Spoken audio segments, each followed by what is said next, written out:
Hi, Jacob. Oh, Hello. Very, very nice to meet you. I'm sorry you had to wait for a couple of minutes. no worries. It was a welcome little break in my day, just to kind of sit down and go, now I'll Yeah, just my phone sort of mindlessly for a couple of minutes and just, let the space into my head. It's nice. I know. It's quite nice sometimes to be handed these little, one or 2 minute lulls that you weren't expecting, that you can't actually do anything else with, and you're forced to practice a bit of mindfulness or Exactly. For a something bus, like that. I like that thing of, like turning up at a bus stop and not knowing what time the bus is going to arrive, and you're like, well, I could be here for 5 minutes or 25 minutes, but you just sit there and you just wait. Mm. It's the remote communication equivalent. Yeah, it is. It's a good excuse for just doing nothing, Exactly. basically. But it's a pleasure to meet you. I'm very excited about meeting you actually because I'll tell you how I got to know about you. In fact, I should tell everybody else who you are. You are Jacob Thompson-Bell. You are. Have I got this right? Are you the director? You're the director of Why not? Okay, fine. You're the director of Unusual Ingredients. Which is a company that, okay, maybe I should have prepared a spiel. I'm doing this off the top of my head. It's a company that basically merges the experience of eating with the experience of listening to music in a way that allows the experience of the food flavors to interact with the experience of listening to the music. So you experience each slightly differently as a result. Exactly. Perfect. Yeah. Yeah, I think that will do. Okay. So the way I got to know about you was actually last. I think it was it Christmas or it was Christmas. My husband got me one of your taster packs. I Yeah. think Packs. Yeah. Yeah. yeah, and it had a few things in it. There was a gobstopper. There was a coffee flavored lozenge. What else? There was that popping candy, the stuff, yeah. Well, Honey lozenges. Yeah. Nori seaweed. All that nori kind seed, that was the best actually. We enjoyed that the most.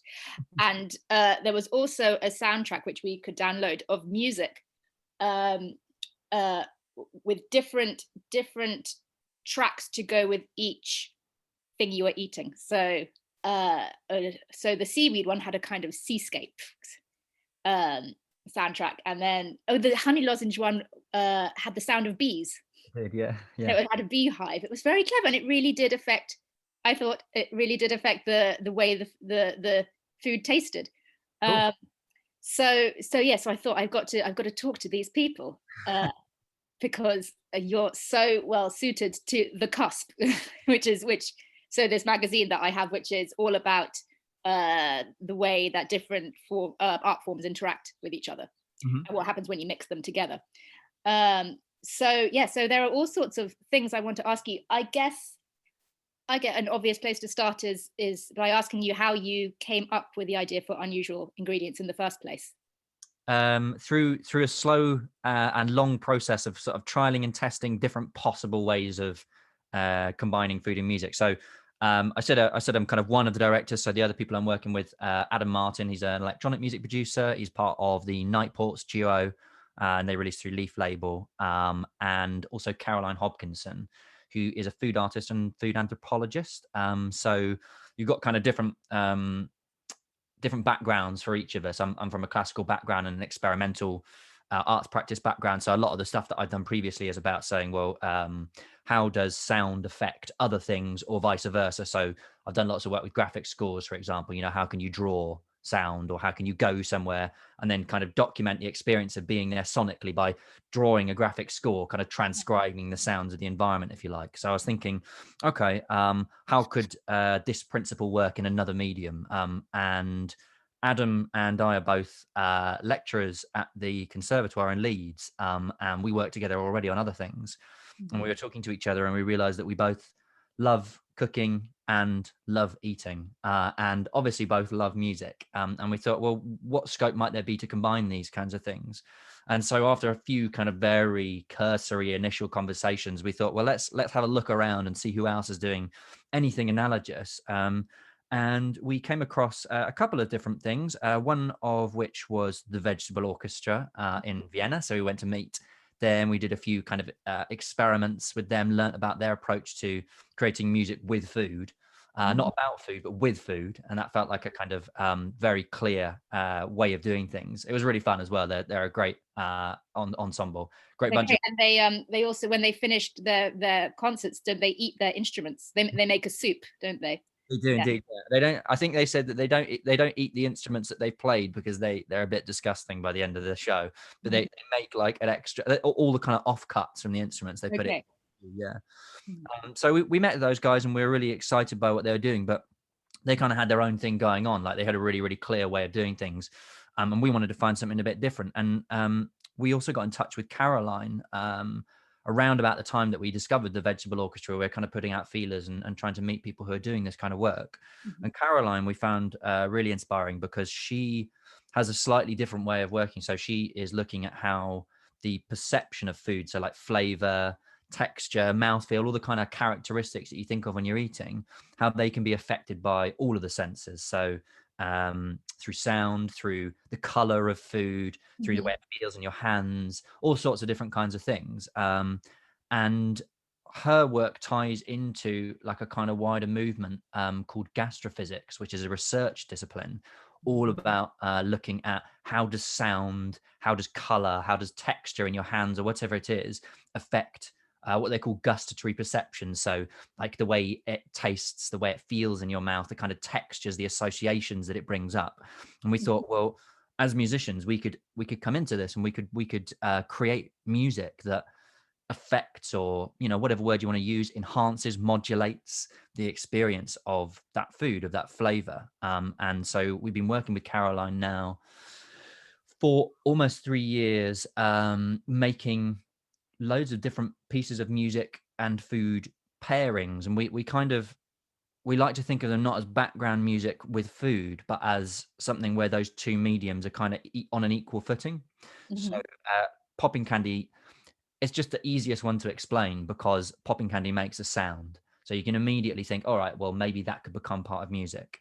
And of course, if you eat the popping candy, that blends with the sound of the music, and the music blends with the sound of the popping candy. And there are other things going on there as well, which I can talk about. But, there are lots of different dimensions that we're using to link together those mediums. So it's not popping candy with music or music with popping candy. It's popping candy, but it's kind of like an artistic work that we've created that includes both of those mediums is the idea.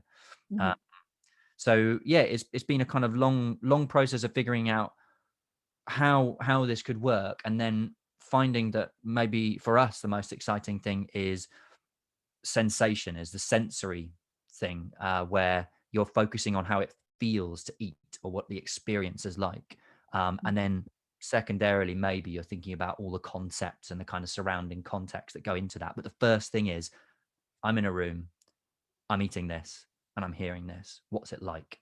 What make me think of? Okay, so now what I want to ask is, to what extent are you drawing on existing research when you're putting your flavors together with your music, and to what extent are you kind of learning on the job, experimenting as you go along? Both, yeah. So we started with scoping out this field of gastrophysics. So I'm not an experimental psychologist, nor is Caroline, or nor Adam. So we're all creative practitioners.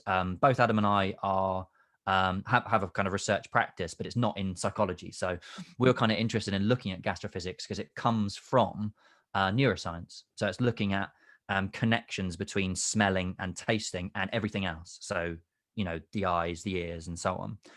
So we drew on some of the things that shows. So for example, correspondences between pitch and flavor perception. So high sounds, sweet flavors, low sounds, bitter flavors. And there's more to it than that as well. So things like instrumentation, kind of pianos in a certain register, sweet. Strings in a certain register, sweet. Brass, lower down, bitter. So these are kind of, I guess, things that feel intuitively the case anyway, to some extent, and we can kind of think, well, yeah, all right, a big trombone maybe feels like it goes better with something bitter, and a kind of sweetly kind of dolce melodic line on a violin must go with something sweet. But actually it goes beyond that, because the amazing thing about the research is that it shows that when people aren't even consciously aware of those things, when they're not primed, when they don't discuss them beforehand, they still typically say this sound goes with this and this sound goes with this flavor. And it's not 100% consistent, but it's pretty weighted towards those correspondences. So what we can basically do then as musicians is say, okay, well, we've gone from being able to do anything we want to having a really kind of fruitful creative limitation, because we can say, well, we're only going to use sounds, or we're going to predominantly use sounds in this kind of frequency range. So they're going to be relatively high, and we will try to avoid sounds that go too far below that. So we can focus on that. We're also going to use sounds that kind of are reminiscent, at least, of certain types of instruments. So that make you think of strings, or maybe make you think of kind of a kind of like a romantic Chopin piano line or something like that, and it's going to enhance that kind of sweetness of the flavor. Or on the other hand, we're going to look at bitterness, and we're going to use kind of dusky, dry, kind of raspy sounds, and they're going to be lower in the frequency spectrum. So that was the sort of first thing, because we're like, this is amazing. It's like a magic trick. Yeah.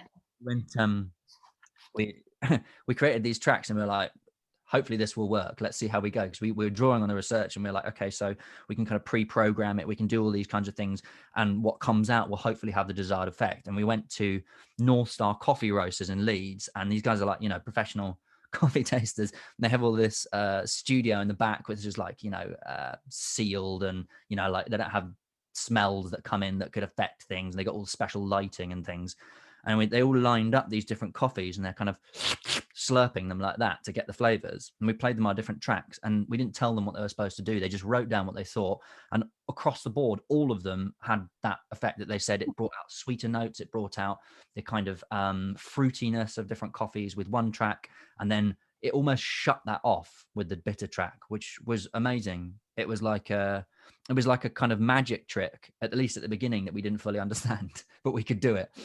So that began, and that was that kind of initial connection to research, and since then we've kind of found, I mean, I could talk for 3 days straight about the different kind of connections that we've found that other people have identified, or that we've kind of identified through our own work, that you can make between food and music.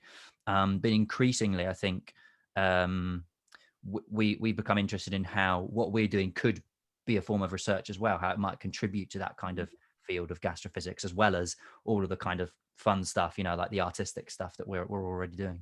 Yeah, and it's interesting that you talk about it being like a magic trick. And I mean, I that was the impression I got as well when I was listening to your soundtracks, especially when I was listening to the music that went with the coffee lozenge, because that's quite, in a way, quite a simple magic trick. It starts off at quite a high pitch, gradually goes lower and lower and lower as you're sucking this coffee lozenge, and goes back up again. And I did notice how it started to taste more and more bitter the lower the music went, and then the sweeter the higher it went. But I wonder, is that what you're trying to do with it? I mean, are you trying to create magic tricks, or are you trying to do something else as well? Are you trying to make the food taste better in some way, or what are you aiming for with it? We're trying to make it more meaningful for people. So mindfulness is a word that has come up quite a lot in our discussions about what we're doing, and it's that thing of being present in a moment through the senses. So forgetting about whatever it is that you've been doing that day, or wherever it is that you've come from, or anything that any prior conceptions that you might have about how this is all going to work, and kind of giving yourself over to this strange phenomenon of correspondences between sound and eating, or music and food, and just testing it for yourself. So whether or not that's about making something sweeter or more bitter, whether or not that's about contextualizing something like seaweed by using a kind of seascape, or if it's about some of the other tracks that we've done, so creating tracks that emphasize the kind of way that Szechuan pepper buzzes on your tongue. Mm-hmm. could be anything, but in each case, it's putting you in the moment and it's making you focus on how your senses are integrated. Mm-hmm, mm-hmm. And then after that, maybe you have other ideas about, say, the bees, so some of the kind of social political messages that might surround honey and, the endangerment of bees. They're kind of things that come after you've reestablished that personal connection with the food. And I think that makes those conversations, maybe outside of the concert hall or outside of the experience that you've had through our project, it makes those conversations more pertinent, more relatable as well, because you can say, yeah, this food is important, it means something to me. I can reflect on that, not just in my head but also all through my body.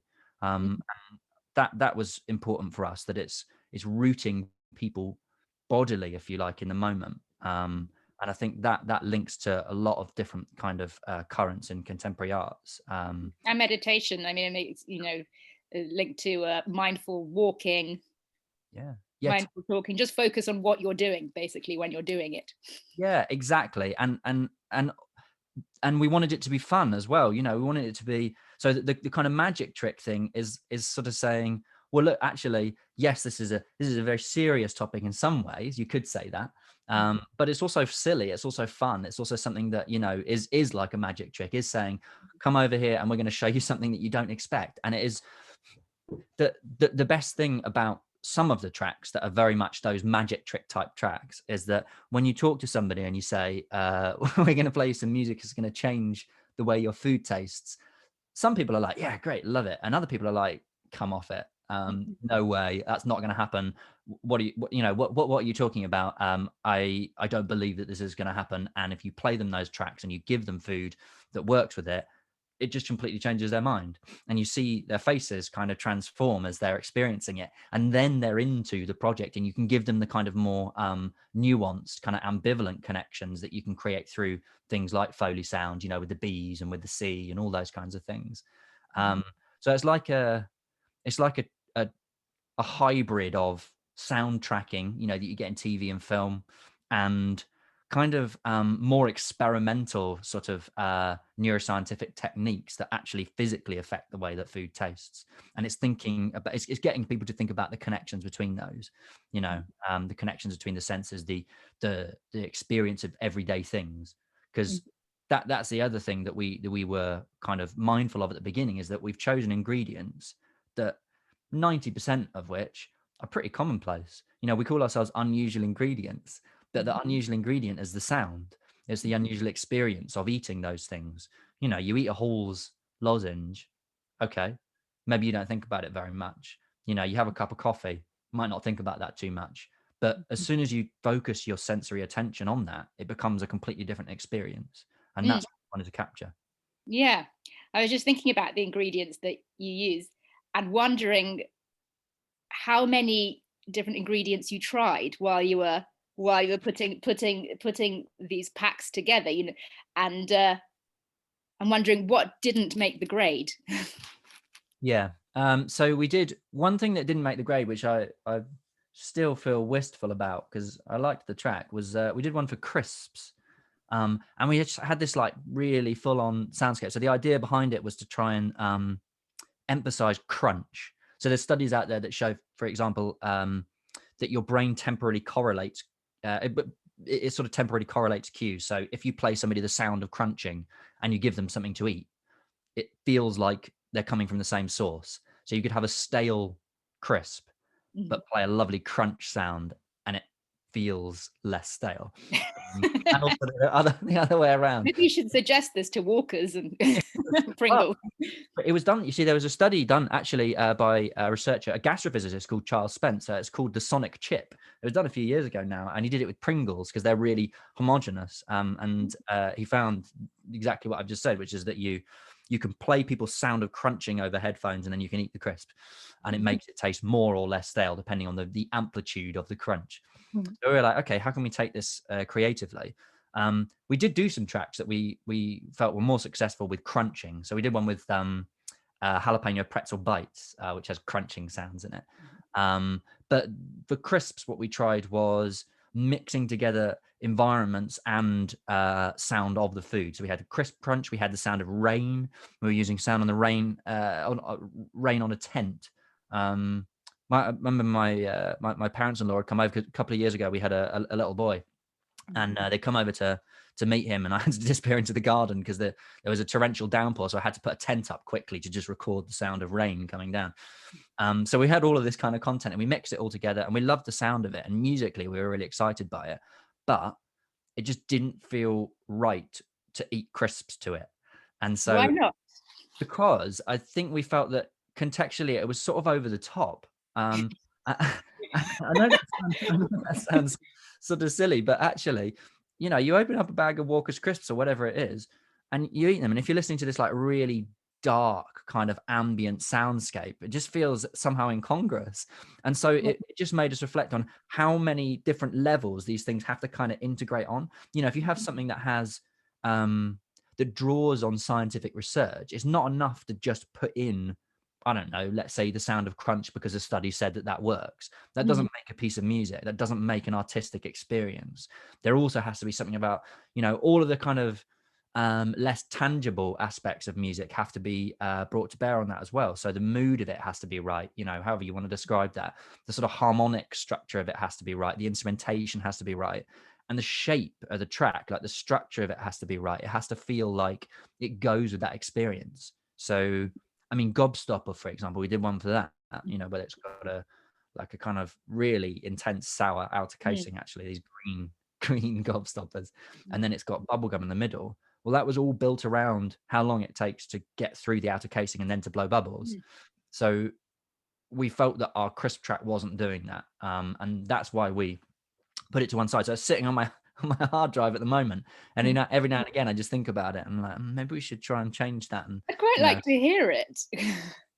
well, it's currently extremely exclusive. I only heard a few people, but maybe it will come. Maybe it will come out again. I mean, could that incongruity in itself be quite interesting? You know, in the same way that, you know, when you're watching a thriller or a slasher and you have some really sort of tinkle tinkle music accompanying, you know, the sight of someone being murdered, like, and Yeah, that in itself is quite effective. I mean, could yeah, you translate that somehow to what you're doing?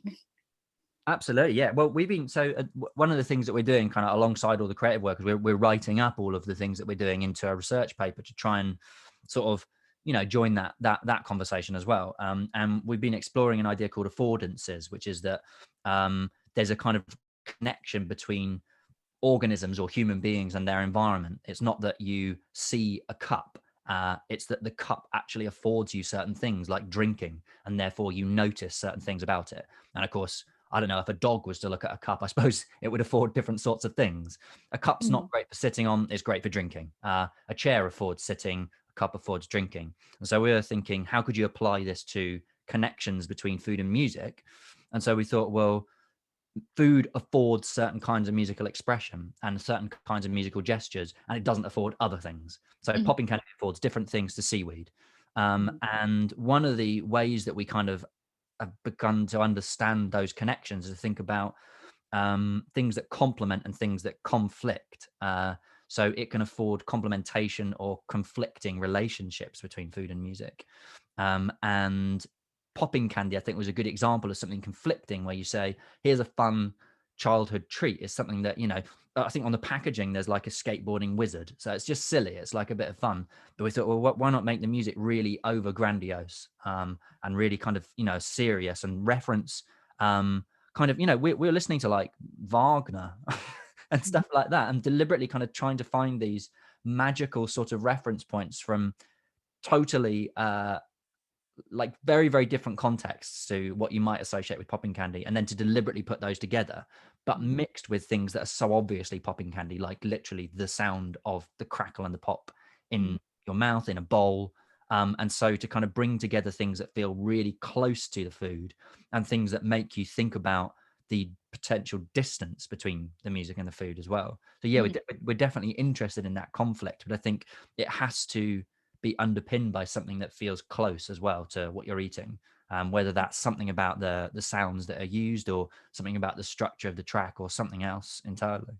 Otherwise it starts to feel a bit ridiculous. Exactly, yeah. And I think that that for me, not just in this project, but in loads of things that I do, is a line that I really love to tread Mhm. between something that is magical and interesting and makes you think differently, but and is playful, and is also faintly ridiculous sometimes. And I really like that line because it's kind of, um, I feel like it lets you explore really kind of philosophical ideas and quite kind of complex issues in a way that's relatable, in a way that's not chew up itself. And I feel like that's one of the things I'm most excited about with Unusual Ingredients, is that we do that because we are looking at something which is really kind of cutting edge, but it's really playful and it's really fun as well. Mhm. Yeah, I mean, it is very cutting edge. I wonder if that's helpful in some ways, or whether it will take a while for it to, come into its own. I mean, yeah, because I wanted to know whether, well, what you think the future of Unusual Ingredients is, and not just Unusual Ingredients, sort of any company that tries to sort of merge these different experiences.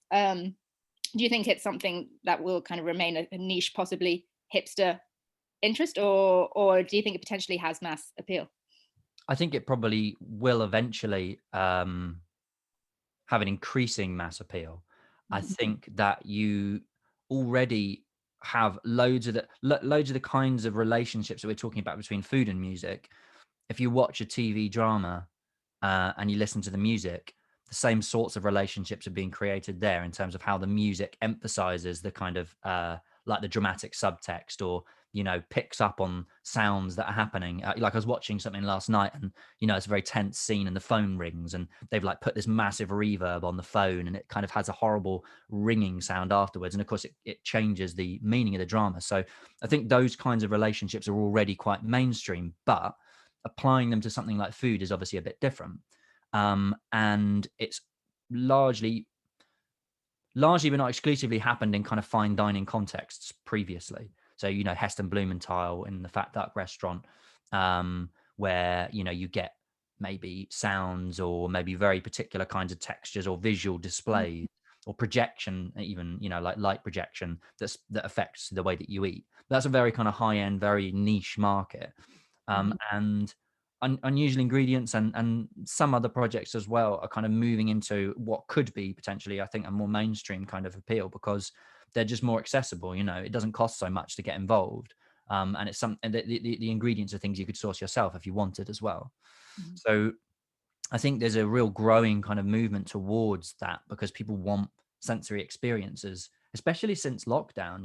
Well, yeah, because they can do it at home. They can do it at home, and also, like this interview is lovely, but we can only see each other. We're not in the same room. We're not. None of the other senses are engaged, and I think that people are sort of craving that kind of experience. So that's why there's such a prevalence of things like cheese tasting and things like that on Zoom. And it's a similar sort of thing. It's talking people through something, and it's letting them feel connected to each other through the senses.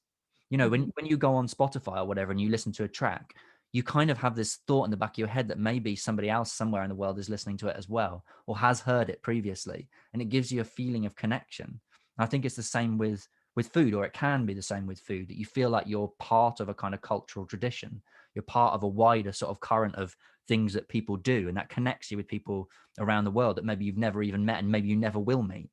And Mm. I think sensory experiences like the kinds that we're trying to create, I think that they're about those sorts of connections, being connected through the senses. So I think it has got mainstream appeal, and I think increasingly you're seeing these sorts of things crop up in the way that restaurants are run, but also in things like theatre, in live music, where it's not just music anymore. People talk about music plus, because it's like projection, or it's holograms, or it's, I don't know, whatever it is that enhances that musical experience, and it just makes it makes people focus on how all of their senses are activated by listening to a piece of music, Mhm. or eating food, or seeing somebody perform on stage or on screen or whatever it is. And of course you do, well, you did in the past do live experiences. Yeah, at King's Place, didn't you? And you actually had one booked, I think, for lockdown, or you managed to sneak it in just before lockdown. we actually did. We did 2 performances the week before everything shut down. We launched on the 11th of March, 2020. Oh. Auspicious time, in King's Place. And yeah, that was great. It was a really enjoyable thing. That was sold out, and I think that just kind of shows how much potential there is for this. And some of our other dates that we haven't been able to do were sold out as well. And it may be that somewhere down the line we're able to do those again. We've got another number of other projects kind of in the pipeline, which are sort of probably at too early a stage to talk about yet. But anything from art projects to partnering with food companies and small producers who do interesting things, and maybe want to work on how they can kind of enhance that through music. So I think there's lots of different avenues that we're exploring that will hopefully lead to some live experiences in the not too distant future, if such things become possible again. Well, I look forward to finding out what these projects are that are in the pipeline. Because even more tantalizing when you say you can't talk about it. Makes me think, I want to know about it. An air of mystery, yeah, exactly. Air of mystery. Have you spoken to Stephanie Singer from Bittersweet? No, I've not. Because I mean, I was really struck by some of the similarities between what you're doing and what she with her company is doing. So Bittersweet also works with food and with music, but also with smell, and with choreography. So in their performances, they take an existing piece of classical music and they combine it with different flavors and different smells, and all the participants are blindfolded, and they get dancers in as well to do their thing. So it's kind of multi-sensory rather than concentrating just on these on food and on music. But there is quite a bit of overlap. So Definitely. Yeah, actually, now that you describe it, I know the one you mean. And that's a really cool idea. And it's definitely those kinds of things are inspirational for us. What we wanted to do was to start from an incredibly restricted point, and to say only sound, only food. And our live shows thus far have been quite